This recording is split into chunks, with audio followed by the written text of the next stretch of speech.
Infinity learning জোনের পক্ষ থেকে একাদশ দ্বাদশ শ্রেণীর রেগুলার ক্লাসে সবাইকে স্বাগতম। আশা করি সবাই সুস্থ আছো। আজকে আমরা তরঙ্গ নিয়ে আলোচনা করব। চলো শুরু করি। তরঙ্গ কোনো স্থিতিস্থাপক মাধ্যমের কণাগুলোর স্থানান্তর ছাড়া যে পর্যাবৃত্ত আন্দোলনের দ্বারা এক স্থান হতে অন্য স্থানে শক্তি সঞ্চালিত হয় তাকেই তরঙ্গ বলে। অর্থাৎ একটা স্থিতিস্থাপক মাধ্যম, ওই মাধ্যমের কণাগুলো এক জায়গা থেকে অন্য জায়গায় যাবে না, কিন্তু ওই কণাগুলোর স্থানান্তর ছাড়াও শুধুমাত্র ওই কণাগুলোর আন্দোলন অর্থাৎ কম্পনের মাধ্যমে শক্তিকে এক স্থান থেকে অন্য স্থানে সঞ্চালিত করার যে প্রক্রিয়া সেটাকেই তরঙ্গ বলা হয়। তবে সব তরঙ্গ সঞ্চালনের জন্য যে মাধ্যমের প্রয়োজন হবে তার এমন কোনো কথা নেই। মাধ্যম ছাড়াও তরঙ্গ সঞ্চালিত হইতে পারে। যে সকল তরঙ্গ সঞ্চালনের জন্য মাধ্যমের প্রয়োজন হয় সেগুলোকে যান্ত্রিক তরঙ্গ বলে, যেমন শব্দ তরঙ্গ। আর যে সকল তরঙ্গ সঞ্চালনের জন্য মাধ্যমের প্রয়োজন হয় না সেগুলোকে বলা হয় তড়িৎচুম্বকীয় তরঙ্গ, যেমন আলো। যেমন সূর্য থেকে পৃথিবীতে যে আলো আসতেছে, সূর্যের আলো, সেটার জন্য সূর্য এবং পৃথিবীর মাঝখানে কিন্তু কোনো মাধ্যম নাই, অর্থাৎ শূন্য মাধ্যম বিরাজ করতেছে, সেখানে কোনো বায়ু মাধ্যমও নেই। তারপরও আলোটা সূর্য থেকে পৃথিবী পর্যন্ত চলে আসতেছে কোনো মাধ্যমের সহায়তা ছাড়াই। তাহলে এ ধরনের যে তরঙ্গ এগুলোকে বলা হয় তড়িৎচুম্বকীয় তরঙ্গ। আচ্ছা, তরঙ্গের বৈশিষ্ট্য: মাধ্যমের কণার কম্পনের ফলে তরঙ্গ সৃষ্টি হয়। তরঙ্গের বিস্তার, কম্পন এবং তরঙ্গ দৈর্ঘ্য আছে। এগুলো কি জিনিস আমরা একটু পরে দেখব। তরঙ্গ অগ্রগামী ও স্থির হতে পারে। তরঙ্গ আর বা অনুপ্রস্থ কিংবা লম্বিক বা অনুদৈর্ঘ্য হতে পারে। তরঙ্গের তরঙ্গ মুখ আছে। তরঙ্গের প্রতিফলন, প্রতিসরণ, ব্যতিচার ও অপবর্তন ঘটায়। আচ্ছা, প্রতিফলন ব্যাপারটা সম্পর্কে আমরা সবাই পরিচিত। প্রতিফলন কি? যেমন শব্দের প্রতিধ্বনি ঘটে। আমরা জানি যে প্রতিফলন হচ্ছে যে কোনো মাধ্যমে বাধা পেয়ে যদি আবার পূর্বের মাধ্যমে ফেরত আসে তখন এই ঘটনাটাকে প্রতিফলন বলে। যেমন একটা বড় খালি জায়গায় যদি আমরা জোরে চিৎকার করি তখন শব্দটা বারবার শোনা যায়। আশেপাশে কোনো প্রতিবন্ধক পেলে ওই শব্দটা বাড়ি খেয়ে আবার ফিরে আসতেছে, এই ঘটনাটাকে প্রতিধ্বনি। আর এই প্রতিধ্বনিটা হচ্ছে প্রতিফলনের একটা উদাহরণ। আর প্রতিসরণ যেমন আলো কাঁচের মধ্য দিয়ে গেলে সামান্য বেঁকে আবার চলে যায়, এই যে ঘটনা, এটা হচ্ছে প্রতিসরণ। তাহলে শব্দ এবং আলো দুইটাই যেহেতু তরঙ্গ, তাহলে তরঙ্গ প্রতিফলন প্রতিসরণ ঘটায়। এরপর হচ্ছে ব্যতিচার। ব্যতিচারটা কি? ব্যতিচারটা হচ্ছে যে কি, একই দশা থেকে যদি দুইটা তরঙ্গ উৎপন্ন হওয়ার পরে তরঙ্গ দুইটা যদি একটা আরেকটার উপর পরিপাতিত হয়। ব্যাপারটা একটু দেখি। ধরলাম দুইটা তরঙ্গ আর একটা এরকম, এদের প্রায় দুইটা তরঙ্গের উৎস হইতে হবে একটা, অর্থাৎ একই উৎস থেকে এরা সৃষ্টি হইতে হবে এবং এদের কম্পাঙ্কের পার্থক্যটাও বেশি হইতে পারবে না, কম্পাঙ্কের মানটাও প্রায় কাছাকাছি থাকতে হবে। এরকম দুইটা তরঙ্গের পরিপাতনের ফলে দেখা যায় যে কি আরেকটা লব্ধি তরঙ্গ সৃষ্টি হয়, মাঝখানে একটা লব্ধি তরঙ্গ সৃষ্টি হয়। এই লব্ধি তরঙ্গটার বিস্তার দেখা যায় কোথাও একটু কম হচ্ছে, কোথাও বিস্তার একটু বেশি হচ্ছে, এইভাবে করে চলতে থাকে। এই যে লব্ধি তরঙ্গের বিস্তারে যে হ্রাস বৃদ্ধির যে ঘটনাটা, মূলত এই ঘটনাটাকেই ব্যতিচার বলা হয়। আর হচ্ছে অপবর্তন। অপবর্তনটা কি? আমরা যারা টিনের ছাউনি দেওয়া ঘরে থাকছি তারা দেখব টিনের ফুটা দিয়ে যখন আলো আসে ওই আলোটা কিন্তু সরলরৈখিক পথে না চলে কিছুটা ছড়িয়ে যায়। আলোটা সরাসরি সরলরেখা অনুসরণ না করে কিছু আলো চারদিকে ছড়িয়ে যায়। এই যে আলো ছড়িয়ে যাওয়ার ঘটনাটা, অর্থাৎ কোনো তীক্ষ্ণ বা সরু কোনো কিছুর মধ্য দিয়ে যদি আলো প্রবাহিত হয় তখন আলোটা সরলরৈখিক পথে না গিয়ে কিছুটা ছড়িয়ে যায়। এই যে ছড়িয়ে যাওয়ার যে ঘটনাটা, এই ঘটনাটাকে অপবর্তন বলা হয়। তাহলে তরঙ্গ প্রতিফলন, প্রতিসরণ, ব্যতিচার এবং অপবর্তন ঘটায়। আর তরঙ্গ এক স্থান থেকে অন্য স্থানে শক্তি সঞ্চালন করে, যেটা আমরা সংজ্ঞাতেই পাইছিলাম। আচ্ছা, তরঙ্গের প্রকারভেদ। সাইন তরঙ্গটা কি? মাধ্যমের কণাগুলো সরল দোল গতিতে কম্পিত হলে যে তরঙ্গের সৃষ্টি হয় তাকে সরল দোল তরঙ্গ বা সাইন তরঙ্গ বলে। সরল দোল গতিটা কি জিনিস?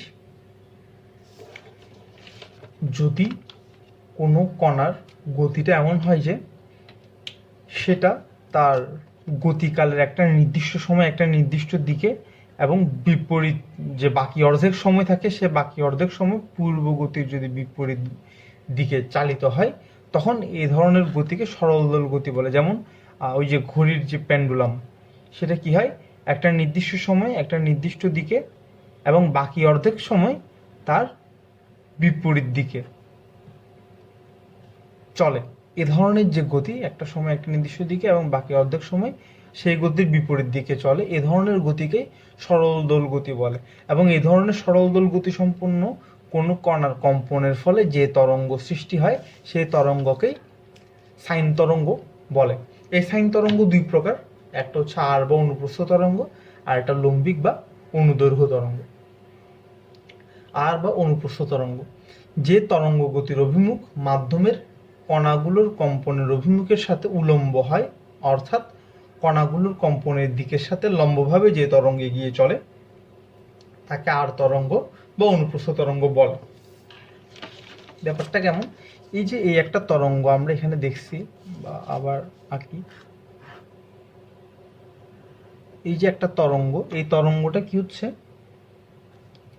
এই যে সামনের দিকে এগিয়ে চলতেছে, তরঙ্গটা এই দিকে আগাচ্ছে এবং এই তরঙ্গটা সৃষ্টি হওয়ার জন্য দেখা যায় যে কণাগুলা এভাবে কিছুক্ষণ নিচের দিকে আবার কিছুক্ষণ উপরের দিকে, অর্থাৎ এখানে কণাগুলোর কম্পন হয় উপরে নিচে উপরে নিচে, আর তরঙ্গটা সামনের দিকে এগিয়ে যায়। তাহলে দেখা যাচ্ছে যে কি কণা যেদিকে কম্পিত হচ্ছে এবং তরঙ্গ যেদিকে প্রবাহিত হচ্ছে এই দুইটার মধ্যবর্তী কোণটা হচ্ছে 90 ডিগ্রি। এভাবে যে তরঙ্গগুলা প্রবাহিত হয় সেই তরঙ্গগুলোকেই আর তরঙ্গ বা অনুপ্রস্থ তরঙ্গ বলে। অর্থাৎ কণাগুলো যেদিকে গতিশীল তরঙ্গটা ঠিক তার সমকোণে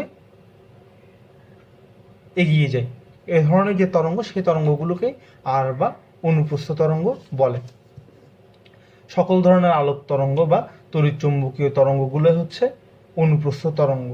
এই যে অনুপ্রস্থ তরঙ্গগুলো এরকম হয় দেখতে, তরঙ্গ প্রবাহের অভিমুখ এদিকে এবং কম্পনের অভিমুখ যদি আমি এভাবে কল্পনা করি তখন আমার তরঙ্গের চিত্রটা হবে এরকম। আচ্ছা, এখানে দুটো কথা বলছে যে ধনাত্মক দিকে অর্থাৎ উপরের দিকে যেসব বিন্দুতে তরঙ্গের সর্বোচ্চ সরণ ঘটে সেই সব বিন্দুকে তরঙ্গ শীর্ষ বা তরঙ্গ চূড়া বলে। এখানে দেখতেছি কি এই যে উপরের দিক বা এটাকে ধনাত্মক দিক এবং নিচের দিকটাকে ঋণাত্মক দিক বলা হয়। এই উপরের দিকে একটা নির্দিষ্ট বিন্দু পর্যন্ত তরঙ্গটা উঠে আবার নিচের দিকে চলে আসে। তাহলে এই যে বিন্দুটা পর্যন্ত তরঙ্গটার সরণটা সর্বোচ্চ ঘটে, যে এর উপরে এটা যাইতে পারবে না, ওই বিন্দুগুলোকে তরঙ্গ শীর্ষ বা তরঙ্গ চূড়া বলে। এখানে চিত্র আমরা দেখতেছি এ বিন্দু এবং সি বিন্দু পর্যন্ত তরঙ্গটা সর্বোচ্চ উঠছে, এর উপরে আর উঠতে পারতেছে না, তাহলে এ এবং সি বিন্দুগুলো হচ্ছে এই তরঙ্গের চূড়া। একইভাবে ঋণাত্মক দিক অর্থাৎ নিচের দিকে যে বিন্দু পর্যন্ত তরঙ্গের সর্বোচ্চ সরণ ঘটে সেসব বিন্দুকে আমরা তরঙ্গপাত বা তরঙ্গ খাঁজ বলবো। এই যেখানে দেখা যাচ্ছে নিচের দিকে তরঙ্গটা বি বিন্দু পর্যন্ত নামছে, অর্থাৎ নিচের দিকে সর্বোচ্চ সরণ ঘটছে বি বিন্দু পর্যন্ত, এর চাইতে নিচে আর নামতে পারবে না, ফলে এই বিন্দুটাকে বলা হবে তরঙ্গ খাঁজ বা তরঙ্গ পাত। চিত্রে বি বিন্দু দ্বারা এই তরঙ্গের খাঁজ নির্দেশ করা হচ্ছে।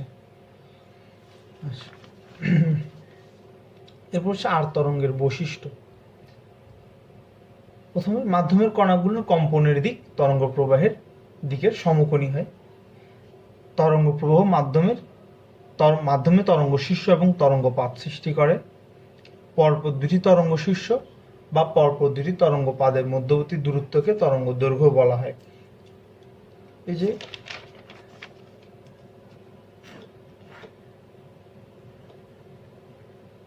এভাবে করে তরঙ্গ এগিয়ে চলে, এই যে দুইটা তরঙ্গ শীর্ষ বা এই দুইটা তরঙ্গপাত এদের মধ্যবর্তী দূরত্বটাকে এই তরঙ্গের দৈর্ঘ্য বলা হয়, বা এই তরঙ্গপাদের মধ্যবর্তী দূরত্বটাকে এই তরঙ্গের দৈর্ঘ্য বলা। আর তরঙ্গের ক্ষেত্রে দুইটা তরঙ্গ শীর্ষ বা দুইটা তরঙ্গপাদের মধ্যবর্তী দূরত্বটাকে এই তরঙ্গের দৈর্ঘ্য বলা হয়।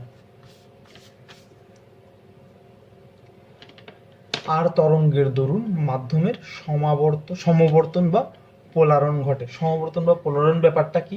সেটা হচ্ছে যে একটা তরঙ্গ যখন সৃষ্টি হয় তখন সেটা শুধুমাত্র একটা তলে কম্পিত হয় না, ওই মাধ্যমের অণুগুলো বিভিন্ন তলে কম্পিত হয়। ওই বিভিন্ন তলে কম্পিত অণুগুলোকে যদি আমরা শুধুমাত্র একটা তলে কম্পিত করতে পারি, তাহলে এই যে বিভিন্ন তলে কম্পিত অণুগুলোকে একটা তলে কম্পিত করার যে ঘটনা, এই ঘটনাটাকে সমাবর্তন বা পোলারণ বলে। যদি কোনো মাধ্যমে আত্মতরঙ্গ সৃষ্টি হয় তখন ওই মাধ্যমের কণাগুলো শুধুমাত্র একটা তলেই কম্পিত হইতে থাকে, সেজন্য বলছে আর তরঙ্গের দরুন মাধ্যমে সমাবর্তন বা পোলারণ ঘটে। এরপর অনম্যতার বা আকৃতির স্থিতিস্থাপক ধর্ম সম্পন্ন মাধ্যমে এই তরঙ্গ উৎপন্ন হয়। আকৃতি স্থিতিস্থাপক ধর্ম সম্পন্ন মাধ্যম বলতে মূলত কঠিন মাধ্যমকে বোঝায়। তরল মাধ্যমে এই তরঙ্গ সৃষ্টি হতে পারে, তবে গ্যাসীয় মাধ্যমে এই আর তরঙ্গ বা অনুপ্রস্থ তরঙ্গ সৃষ্টি হয় না। এই আর তরঙ্গ অনুপ্রস্থ তরঙ্গটা শুধুমাত্র কঠিন এবং তরল মাধ্যমেই উৎপন্ন হয়। প্রবাহীতে পৃষ্ঠটানের দরুন আর তরঙ্গের সৃষ্টি হয়। প্রবাহী বলতে এই যে তরল, অর্থাৎ যেসব প্রবাহীতে পৃষ্ঠটান আছে সেসব প্রবাহীতেই এই আর তরঙ্গের সৃষ্টি হয়।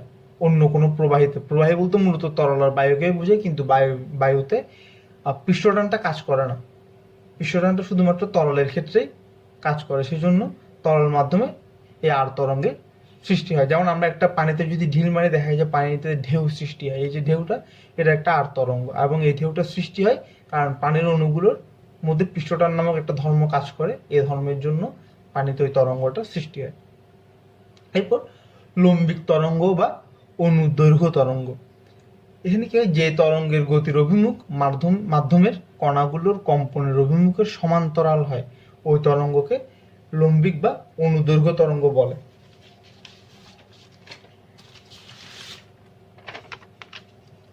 দেখা যায় কি, এই যে এক শব্দ, যদি আমি কোনো মাধ্যমে শব্দ করি তখন মাধ্যমের কণাগুলো পাশাপাশি কাঁপতে থাকে। পাশাপাশি কম্পনের ফলে মাধ্যমে এভাবে প্রসারণ আবার কখনো সংকোচন সৃষ্টি হয়, এর ফলে তরঙ্গটা সামনের দিকে এগিয়ে যায়।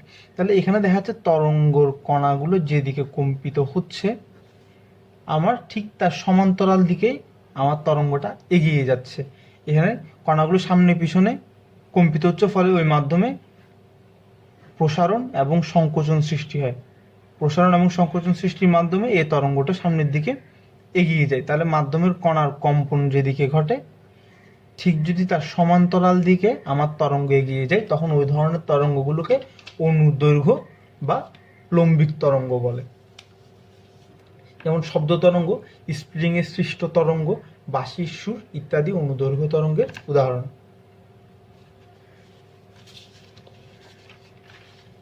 এই যে একটা অনুদৈর্ঘ্য তরঙ্গ, এখানে কি হচ্ছে, বস্তুর কম্পন হচ্ছে পাশাপাশি, এবং পাশাপাশি কম্পনের ফলে প্রসারণ সংকোচন এইভাবে করে আমার তরঙ্গটা সামনের দিকে এগিয়ে যায়। এই সামনের দিকে তরঙ্গ প্রবাহিত হয়, তাহলে তরঙ্গ প্রবাহের দিক এবং বস্তুর কম্পন পরস্পর এখানে সমান্তরাল দিকে থাকে, একই দিকে থাকে। সেই জন্য এই ধরনের তরঙ্গকে অনুদৈর্ঘ্য বা লম্বিক তরঙ্গ বলা হয়। দুটো কথা বলছে এখানে, যে কি একই তরঙ্গ মাধ্যমের এই তরঙ্গ মাধ্যমের ঘনীভবন বা সংকোচন এবং লঘুকরণ বা প্রসারণের মাধ্যমে সম্মুখ দিকে এগিয়ে যাচ্ছে। সংকোচন ও প্রসারণের মাধ্যমেই সামনের দিকে এগিয়ে যায়, এবং পাশাপাশি একটি সংকোচন ও একটি প্রসারণ নিয়ে একটি তরঙ্গ দৈর্ঘ্য গঠিত হয়। এই যে একটা সংকোচন এবং একটা প্রসারণ, এই দুইটা যে দৈর্ঘ্য, এই টোটাল দৈর্ঘ্যকে এই ধরনের তরঙ্গের ক্ষেত্রে তরঙ্গ দৈর্ঘ্য বলা হয়। প্লাম্বিক তরঙ্গের বৈশিষ্ট্যগুলো কি কি? যে মাধ্যমের কণাগুলোর কম্পনের দিক তরঙ্গ প্রবাহের দিকের সমান্তরাল হয়। তরঙ্গ প্রবাহে মাধ্যমে সংকোচন ও প্রসারণের সৃষ্টি হয়। পরপর দুটি সংকোচন ও পরপর দুটি প্রসারণের মধ্যবর্তী দূরত্বকে বা একটি সংকোচন ও একটি প্রসারণের মিলিত দূরত্বকে তরঙ্গ দৈর্ঘ্য বলে। আচ্ছা, এটা একটু দেখি যে আমরা যদি একটা অনুদৈর্ঘ্য তরঙ্গ কল্পনা করি,